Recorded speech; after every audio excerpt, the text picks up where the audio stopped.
Good evening, Western Standard viewers, and welcome to Hannaford, a weekly politics show. It is Thursday, October the 2nd. Just 2 weeks ago, with no fanfare or parliamentary debate, Canada quietly ceded operational control of public health in this country in the event of another medical emergency to the World Health Organization. So it's now the World Health Organization that will tell us when we have an emergency, what we should do about it, and demand speedy answers back when we've done it, on the double, according to the regulations. If that sounds like handing over Canadian sovereignty and control, I think it is. But I'm known for overreacting. With me today is Allison Pejovic, a constitutional lawyer whose work is funded by the Justice Centre for Constitutional Freedoms. Welcome to the show, Ms. Pejovic. Hi, Nigel. Thank you very much. Well, it's great to have you here. Look, let's then talk. Am I overacting, do you think?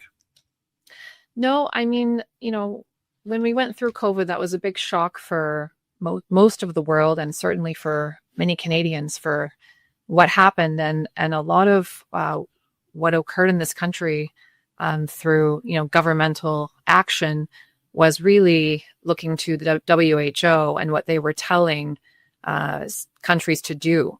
And the international health regulations have been in place since 2005, but now they've brought forth some amendments which make it even more difficult for provinces to take a different approach. Well, let's talk about some of the things that we experienced during COVID that we can trace directly back to these regulations, and then maybe you can take us to where they've actually made them more onerous. Sure. Well, during COVID, the chief public health officers of the provinces, through different public health acts, which gave them power to do so, made public health orders, which did a variety of things, as you know, imposing lockdowns on society. You can't go to your parents' house for dinner. You can't have people over. You can't stand outside and protest with more than 5 people. You can't go to church at all in a province like Manitoba. So this all started with the World Health Organization? Well, the World Health Organization was telling people telling countries what to do, telling leaders of countries what to do. But it's actually in these international health regulations from 2005, they actually, at Article 18, I've got it in front of me, they recommend to countries to require proof of vaccination during a public health emergency, place suspected persons, people suspected of being sick, under public health observation, implement quarantine or other health measures for people. So these hotels, you fly back from somewhere, and you end up going at your own expense to a quarantine hotel. And that was a horrifying experience. That came from the World Health Organization? Yeah, they've got it right here at Article 18, and this was drafted originally in 2005. Okay, now you've got me really scared. I'm obviously not overreacting. If that's what it was like in 2005, what have they done now that's going to really upset us?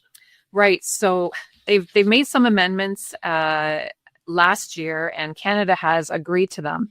And they've added a lot of wording in here, which requires countries who've signed on to move even more rapidly than before. So you thought that things were happening quickly when COVID started in 2020, and all of a sudden, kids can't go to school, businesses are shut down, churches are shut down. That happened very quickly, and it was very shocking to all of us. But the World Health Organization wants countries to move even more rapidly and just shut everything down immediately. And of course, when you do that, there's little time to react and say, well, wait a minute, what is the science telling us so far? Let's talk to a variety of sources and try to ascertain whether these measures are necessary. And they just want to steamroll over the process of getting different opinions, getting people together. And you can do that fairly quickly. But, when they say as rapid as possible, they're going to act immediately, and they expect countries like Canada to act immediately. Well, do they have any power to enforce that? Well, it's Canada. I They mean, don't have an army. well, no, but I mean, Canada has agreed, and these regulations are binding. And so Canada has a dualist system. So they have to sign on to these international agreements and then implement them through domestic legislation. So it would be through the public health acts that these are, once they're ratified in Parliament, they would show up through the Quarantine Act and the public health acts. And so it's the federal government, taking the lead with this. But what else they've done here is they've actually have language in these amendments that requires countries to respond and to coordinate responses nationally. And, for a country like Canada and the United States, we've got, multiple different areas. We've got provinces, the US has states. And so what they want is provinces just to, hand over authority to the federal government to take care of everything, take care of their response, tell us what to do. And that really, and this is a federalist society. There's a separation of powers here. And so different provinces, I'm going to suggest Alberta might be one of them in a future pandemic, might want to have a different response. We saw uniform responses last time with COVID, but look at Florida. Florida, Governor DeSantis took a very different approach. So did Kristi Noem. She's the governor of South Dakota. That's right. And when you look at the outcomes of Florida versus, say, California, Florida fared better in terms of the total COVID deaths. And I know that because it was evidence in in one of the cases that I argued. And my experts talked about Florida and used it as an example of a place that actually locked down early, but lifted the lockdowns, realized the harm they were causing to the population, and actually fared very well. Well, let me just take you back to Canada for a moment. During COVID, Bonnie Henry, the public health officer in BC, mandated that the churches should be closed and the restaurants should stay open. And as soon as you got into Alberta, it was the other way around, that the churches stayed open and the restaurants were closed for periods of time. Now, it was the same virus, and whatever the science was, I guess it was the same science. Now, some people might say, good, at last they're getting their act together, it's going to be the same all over. Maybe that's a good thing. And you say? I would suggest it's not a good thing to leave all that immense power to the federal government to control, dictate what happens in all across the country. We've seen what this government has done during COVID, exercised its power, for example, over travelers trying to go visit their family in Europe and South America. Internationally, you need to get on a plane. You can't take a boat, and people weren't allowed to get on a cruise ship. People weren't allowed to get on an airplane to see their loved ones unless they received the COVID vaccine, which during that time was still in the testing phase. And now we know that there are significant adverse effects from the Do we know that? vaccine. Absolutely. Their science is there. The United States is taking a very careful, critical look, and as it should, at the horrendous side effects that some people have experienced from this vaccine, heart problems, myocarditis, strokes, blood clots. So it's really... Is there a Benthamite argument that, yes, some people got hurt as a result of the vaccine, but overall it saved a lot of lives? Can you argue that? We've had experts during cases where we argued that unless you're talking about people who are immunocompromised or the elderly, when you look at the risks of COVID to the population, for younger people who are, not senior citizens, not immunocompromised, middle-aged younger people with no pre-existing conditions, they typically fared pretty well with COVID, and the vaccines had a risk profile for myocarditis for young males, meaning adolescent males, young males up to age 30 were negatively affected by the vaccine in their heart. Mhm. And I do have experts that, relied on peer-reviewed research to show that the vaccine's negative effects on the heart was worse than the risk to them from COVID. And of course, experts on the other side will say, well, COVID also presented a risk to the heart of myocarditis. So you might as well get the vaccine anyways to protect you from COVID. But I mean, that's a ridiculous argument. And I know there are studies since I argued those cases at court that have definitively found that the risk to your heart from COVID is far less than the risk of the vaccines to your heart. Well, let's come back to the keeping the regulations harmonized. You, I think, were in Manitoba at the time, and I believe the Winnipeg Jets had a very different experience of COVID than anybody else. They sure did, and so did actors and actresses. Yes. So these, what happened? These, industries that were making a lot of money for Manitoba, such as NHL and the movie industry, they were allowed to continue.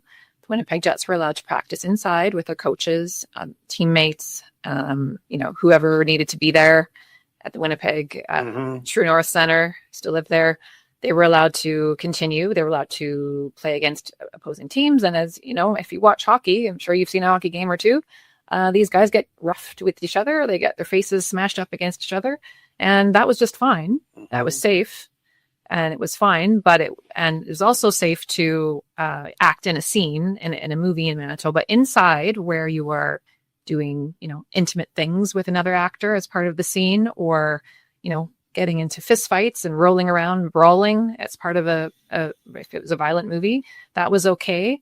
But it was not okay to go to church. You couldn't have two people sitting in a church in a grand cathedral in Winnipeg, because that activity was too dangerous. And I recall during when I was arguing the Gateway Bible versus Manitoba case, where we also, my clients' churches sued the former chief medical health officer, Dr. Brent Rusin. While we were arguing that case, we had to do it on video. So we were all sitting at home. My team, we were sitting at home on our screens. The judge was sitting in the courtroom. There were no people in the courtroom other than a few journalists, as I understand. We weren't allowed to go to court to argue the case. But the team of government lawyers who I used to work with, wonderful people, they were sitting in a boardroom together. There were 4 of them in a boardroom I could see on the camera. I used to sit in that boardroom because I used to work there. And they were allowed to sit there, the 4 of them, in a boardroom, probably not much bigger than this room. But you couldn't have 2 people in a giant church, cathedral, mosque in Winnipeg. And so when you see things like that happen, it shakes the confidence of the public in the seriousness of this virus. And therefore, when the public is asked not to come over, not to get together at Christmas time. Remember the Premier, Brian Felster, got on camera and he was tearful, telling Manitobans he couldn't believe he had to do it, but he had to tell Manitobans, you can't visit your loved ones over Christmas. You can't have Christmas dinner together. While these movie sets were going on, while the Winnipeg Jets were playing together, while you couldn't go to church at Christmas time. No, as a citizen, you couldn't go to church. Could you go to the Jets game? No, you couldn't go to the Jets game either. No. It was but the teams could get together, and the teams could get together in the change room. Gee, and families didn't form their own hockey teams to get through. That's true. How do you think that officials square these kind of inconsistencies in their own minds? Because I mean, I don't want to start from the premise that everybody is inherently dishonest and a charlatan. So they must have had some sense that this doesn't really make sense. Well, in fairness, the excuse given by Dr. Rusin in his sworn evidence was that people who go to church engage in dangerous activities after church, such as hugging, sharing utensils if they have lunch together in the basement of a church. And in his experience, many people at church embrace each other, ignoring the fact that, that could be one of the, when you come to church, there could be a request from the minister, from the priest, from the pastor to say, if you don't mind, we're so wonderful, thank you for coming, despite the fact that there's this virus going around, but wouldn't mind not embracing in the church. Outside is different. And we're not going to have lunch in the basement today or something like that. But the act of getting together and worshiping together communally in person is so critical for the right to worship, which is protected under the charter, and it was just thrown away. Did anybody ever compare the outcomes in Manitoba and Alberta as a result of people who did go to church and didn't go to church? I'm sure somebody has. I don't have that statistic. Well, look, there's more things buried in this wretched document that you have there. And there's one thing that really concerns us here at the Western Standard, and it has to do with the suppression of information. The World Health Organization seems to have a fixation about disinformation, and they want to take measures. What is it that that we have now agreed to in this revised version of the international health regulations that we've done a really bad thing? Right. And before I answer that, when I hear the phrase misinformation and disinformation, I can see and hear very clearly Prime Minister Trudeau on the TV very slowly enunciating the words, that is misinformation and disinformation regarding the public's questions about the vaccines or the lockdowns or anything else that went against what he was telling us we had to do. And so, perhaps that came from the language of the WHO behind closed doors. I don't know. But the fact that they've used the exact same phrase here is interesting. So this is a section called Core Capacities, Requirements for Prevention, Surveillance, Preparedness, and Response. It's in Annex number 1. And what they have got here as part of the amendments is each state party shall develop, strengthen, and maintain the core capacities for risk communication, including addressing misinformation and disinformation. So in plain language, what are they actually, what is the government of Canada signed up for with that? Well, I think what it's intended to mean is when the, Chief Public Health Officer of Canada and or the provinces gets on the camera and tells the public, as we saw in COVID almost every day, an update on case counts, and we've got all these cases, we have to do X, Y, and Z. I'm really sorry. We have to. You can't see your loved ones this weekend. You can't you can't go to restaurants. You need to get the vaccine before we do X, Y, and Z. But because the risk of this virus is so high when you're communicating the risks of these activities, and that's why we have to shut them down. When you're communicating the risks of the unvaccinated, as an example, you don't want to sit next to somebody on an airplane who's unvaccinated. We're going to make sure that you don't have to do that because they're dangerous, right? That's kind of the theme, right? Yes. That's the theme of what we heard if you challenge that, from the Prime Minister. And so if you challenge that statement, you're pushing disinformation. So addressing misinformation and disinformation to me sounds like censorship. Yes. And is that going to come in the form of, censoring people online? If people are standing on a street corner holding a sign up that says, lockdowns are harmful or whatever, are you going to be, given a ticket and told that you can't protest there? Silencing voices is something that we saw during COVID, but it struck me recently. I saw a clip on social media of, I believe it was the CEO of YouTube. And she seemed quite gleeful in saying that during COVID, and I believe, if I recollect correctly, that she said it was due to the request by the Biden administration at the time, that she censored and removed thousands of dissenting voices during COVID, videos of people. I'm going to assume that means scientists, doctors, because I would see scientists and doctors, and there were many who had expressed questions, serious questions and doubts with what was happening. And they had a message they wanted to get to, the average person to step back and say, wait a minute, do we really need to do these things? And there were freedom types who would like to do videos and talk about, how they were made to feel during COVID. And when you're told to put a mask on and go to the grocery store, follow the arrows on the floor, you're not talking to the person next to you. You're not engaging in conversation. When you're not allowed to visit your family, you're not communicating. And when you shut down communication, when you shut down dissenting voices, people are left isolated, and they're left looking at the TV, listening to the messaging, not perhaps realizing that there are other people who are also questioning what's going on. And maybe they hadn't thought about an inconsistency, or that there might be other science that is not being pursued.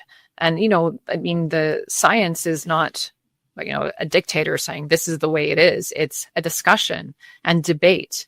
And there's always going to be new studies coming out. And when scientists get together and debate, that's how science is shaped. So really, Allison, what we're seeing here, I'm putting words into your mouth, so if I'm wrong, say so, but what it's looking like is that the government of Canada, which we know would prefer it if everybody just accepted what they said in a variety of fields as the gospel truth, has now got the World Health Organization on side and wants you to think whatever they say in the name of the World Health Organization cannot be challenged, should not be challenged, and if you do challenge it, you are a bad person.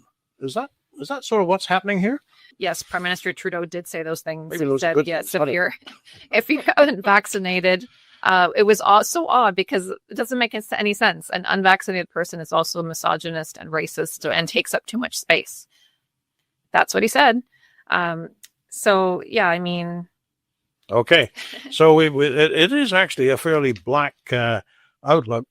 One thing that I noticed in the appendix to all this, there were 11 countries that actually didn't buy into the improved, and some of them were fairly substantial countries. One was the United States. What was there? I think Health Secretary Kennedy put out a statement explaining why they weren't going to go along with these new arrangements and what they would do instead. What was his reasoning? From my recollection, he was concerned about the language, which I haven't actually addressed in this discussion, the language in the new amendments that talks about how health products, and they define health products as medicines and vaccines and, ventilators or whatever, something like that you need if there's a public health emergency, a virus going around, that those are going to be distributed not equally, but equitably. What's equity? So equity is different than equality. So equality is what we fight for under the Charter of Rights, under Section 15. Everyone should be treated equally. One group shouldn't be treated differently than another group based on your skin color, based on the fact that you're disabled, based on the fact that your heritage or something like that.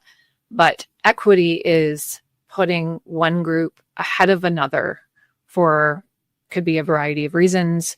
Perhaps the government says, well, this group has been disadvantaged. Therefore they need, special, they need to get paid more. You see that in some government jobs. If you're a member of a disadvantaged group, you can have employment equity. But in terms of equity in supplying people with life-saving treatments, medicine, for example, he was concerned. What does that mean? The document doesn't explain what it means. It's very general. So he didn't want to, what I take from his statement is he didn't want to sign up for potential discrimination, not knowing what that means. Does that mean that the people who are immunocompromised will get the first round of medicines? Okay, you can understand why that might be okay.